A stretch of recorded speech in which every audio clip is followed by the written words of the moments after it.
We are in Washington, D.C. There's the Capitol building, and we are a stone's throw from there at Capital One Arena.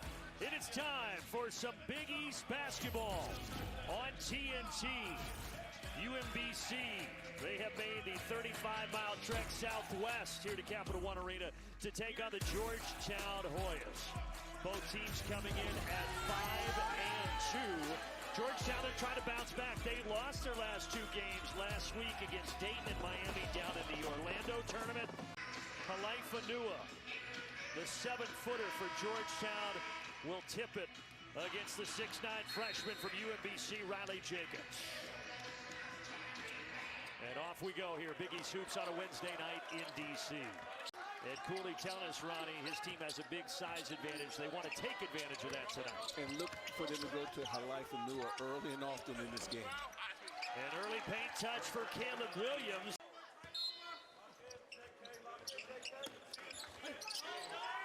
Malik Mack, straight on three. Until now.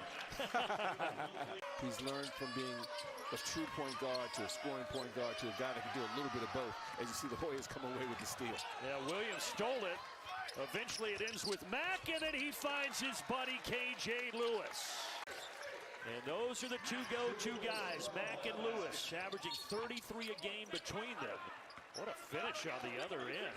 If they're going to hang in there with the Hoyas out of the Big East, they're certainly going to need King. He leads them in a lot of categories, as KJ Lewis does for Georgetown. Black gives it up to King. Bad pass off of the official, Brian O'Connell, so it's a live ball. And a tough fader there for Ace Valentine. The Baylor transfer into the ball game gets a steal. Ed Cooley telling us Langston Love should get some more minutes tonight. Tough shot, the bounce goes for Jeremiah Williams. They are without Deshaun Harris-Smith tonight. One of their guards is sick. They hope to have him back this weekend. Cooley told us the beautiful thing about Jeremiah Williams is he's going to let him play some point guard because he said it enables him to put Mack off the ball, let him roam and score, look to score. Well, he got the assist right there, Williams, down to Halifa-Nua. It's kind of going how Ed Cooley had hoped, all 12 points in the paint for Georgetown until that moment right there. Dalen Dickerson to the bucket for the Retrievers.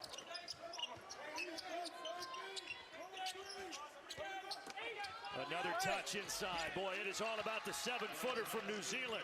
Going to work, pulls up. Front iron, rebound, Valentine. Armstrong, pretty.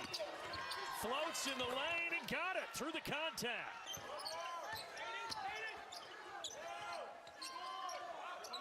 Jab step, Love, yes.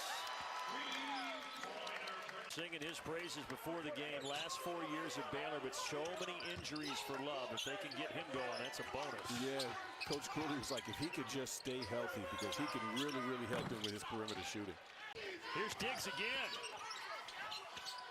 Got stripped by Malik Mack. Watch out. Watch out. What a move. Well, Williams picking it up. Which bench is the most productive? Because I get the feeling whichever bench gives them the biggest boost is going to have the edge. Well, that guy is giving him a boost off the bench. Diggs now has 8, Ronnie. And with that 6'7", 6'8" frame, gives him a lot of the dexterity that you need to compete against a team like Georgetown. Inside, Jaden Fort collects. Retrievers, he knocks down shots, he takes them early, and Coach Jim Ferry says, I want him to be aggressive and take even more shots than he takes. Right now they're getting a bucket inside from Josh Aduna. You know, nothing he does in particular jumps out at you, but he just gets it done. Does a lot of the dirty work, plays around the basket, guards the best 3-4 on the opposing team. Just gets a lot done with his energy level. BG, as you mentioned, Iwuchukwu out 6 to 8 weeks after that undisclosed medical procedure back on November 18th. Remember, he was a top 15 recruit in the country, went to USC for 2 years, St. John's last year. As you see, the 3 for Georgetown, but the Hoyas really missed. They're starting to find their stroke. They've hit 6 of their last 7 shots, staying close. Make it 7 of 8. There's Adunawo again. He's been effective in this game. You know, like right there, he just went to the boards, got an offensive rebound, put it back on the glass. As we see Diggs with another point. He's gotten off to a great start for the Retrievers. Well, Ed Cooley was to make that entry pass difficult. But that was not difficult. Catch and shoot for Jeremiah Williams. Armstrong been pretty quiet this half. Deadly three-point shooter, that time from the elbow. He heard you talking about it. There are two guys that when the offense breaks down or when you get short with the shot clock, they can create their own basket. Offensive rebound and a putback for the sophomore Caleb Williams. They do put it at 20 seconds. They do go inside. Williams gets it to go, fading away.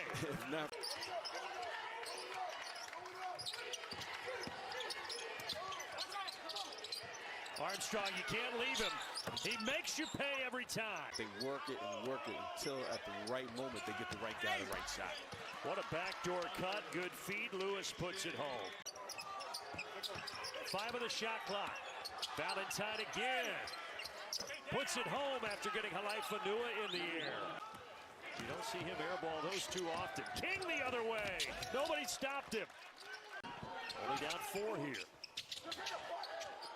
Down inside, Halaifanua. Count it, and the foul through 2 defenders. You're right, though, on the weight. Ed Cooley said he lost about 50 pounds, transformed his body. Nice take from Malik Mack. That's what King struggles with, the jump shot, but he keeps taking them. He's not shooting at a high clip this season, shooting around 24%. On the other end, Lewis knocks it down. It's a 10-0 run for Georgetown. He said he wanted to play this week angry and on a mission. And we're seeing that at the start of the second half with it, and he has that balance. Take away Malik Mack. Leaves it for Abraham, and the Georgetown Hoyas are piling on now. If they have one player that should press their game a little bit on the offensive end, it's definitely Armstrong. Well, they get Halaifanua a deep post touch, and now it is a 17-0 run for Georgetown. Abraham finds his way to the basket. Adunawo that time. The Hoyas turned the corner. Abraham drove. There was just no one there to help. Good game for Abraham, the UConn transfer. And there's Valentine. Georgetown trying to navigate this zone. 5 to shoot. Williams, yes! Caleb Williams, corner pocket. Georgetown, they are moving that basketball. Love buries a triple. Georgetown has hit 9 of those tonight. Because, they don't have a major superstar that's just unguardable, but they have about 6 guys on this ball club in terms of whether it's their intensity level, whether it's their ball movement, the attack, or whether it's, the value that takes place when you have to carry that load from an offensive standpoint. And last couple years, they had a guy named Jaden Epps who was a bucket getter. There's a bucket getter on the other side in Jalakai. He's the guy. He's at the top of all the scout reports. They're trying to figure out and scheme, be a zone, do we trap the ball screen, are we physical with him? That last foul on Lewis was his 3rd. He's the only player on either side with more than 2. 3-pointer, top of the arc for Jalakai King. Deals. From the wing, short. Halaifanua almost had it. Abraham, what a pass! 2 more for Williams. By Isaiah Abraham coming up with the loose ball. No look pass over to his teammate Caleb Williams, getting the dunk on the backside. That the Hoyas are staying the course. They understand that they have this game in control, but they're still sticking to their principles, not just offensively, but definitely defensively. Isolation play, if I'm Ed Cooley, because you're trying to, as you touched on earlier, put some of these guys in situations that they haven't been in before so that they do become comfortable doing certain things. And it said it came from his mom and his older sister. His mom, a longtime high school head coach, was an assistant at UTEP for a period. I feel like I hit a nerve with the mother talk. I always said that. After a football game, baseball, basketball, everyone always says, "Mom, thank you." I'm like, this kid, I'm sure had a dad in his life. It's one of those leagues, as you know, that you just can't take a night off. You have to bring it. You have to be locked in. UMBC, they're not going away to win the America East. They've been the cream of that crop of that league for over the last decade, but I think UMBC showing us something tonight. Tangent! Mack pulls. Short, put back, flying through Lewis. didn't have any high major scholarship offers, goes to Davidson. And as you said, the rest is history. They went to the Elite Eight that year. Jeremiah Williams. Again, no pressure on the ball. You got to get out on the ball, baseline help, track. Good shot fake with one on the timer. That's a big triple from Malik Mack. Look, perfect possession by the Hoyas. The wide open three. Good possession by the Hoyas. And then it's KJ Lewis. Oh, he got stripped by Tangent. Again, attack. Don't look to make a ton of passes. Transition, let it go early. Armstrong, Good no, job. but Tangent on both ends. But now you got to pick up. Georgetown now can dribble it out. Jim Ferry says, do not foul. And the Hoyas were tested tonight, but they do get the win, 90-81 over UMBC. Good defensive effort on both sides of the ball. I thought the Hoyas brought it defensively in spurts as well as UMBC.